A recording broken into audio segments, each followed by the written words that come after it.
ఈరోజు మనం మొక్కజొన్నలో ఎరువుల యాజమాన్యం గురించి తెలుసుకుందాం. మొదటగా బాగా చీకిన పశువుల ఎరువులు అందుబాటులో ఉంటే దుక్కి దున్నే సమయంలో నేలకు అందించుకోవాలి. విత్తనాలు వేసే సమయంలో మనం భాస్వరం అంటే ఫాస్ఫరస్ ఉన్న ఎరువులను అందించుకోవాలి. ఫాస్ఫరస్ ఉన్న ఎరువులు అంటే మనం డిఏపి కానీ, ఎస్ఎస్పి కానీ, 2020 కానీ ఇలాంటివి అన్నమాట. అసలు మొక్కజొన్నకు కావాల్సిన ఎన్పికే విలువ గురించి మనం మాట్లాడుకున్నట్టయితే ఎన్పికే అంటే నత్రజని, ఫాస్ఫరస్, పొటాషియం. దీన్ని మనం తెలుగులో నత్రజని, భాస్వరం, పొటాషియం కూడా పిలుస్తాం.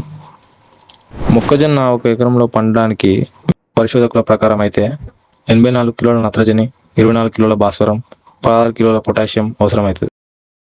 ఇదే రికమెండెడ్ డోస్.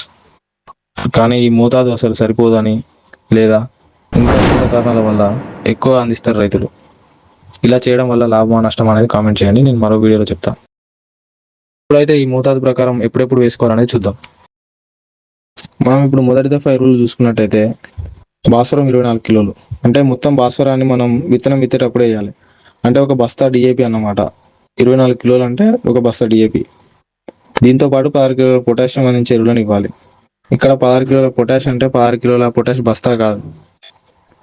ఒక ఎర్ర పొటాష్ బస్తాల 60% ఉంటుంది పొటాషియం అనేది.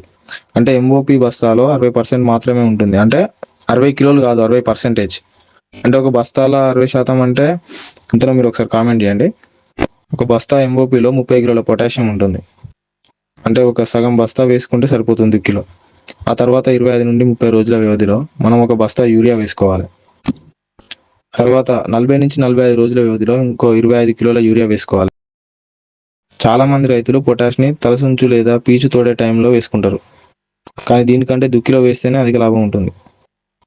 నా ఎక్స్ప్లెనేషన్ నచ్చినట్టయితే ఛానల్ని సబ్స్క్రైబ్ చేయండి, వీడియోని లైక్ చేయండి. తదుపరి వీడియోలో మనం రైతులు వాడే ఎరువుల బస్తాలో దేనిలో ఏ పోషకాలు ఉంటాయి, ఎంత % ఉంటాయి, ఎన్ని కిలోలు వస్తుంది, మరియు మొక్కజొన్నలో సూక్ష్మ పోషకాల గురించి కూడా చేస్తా.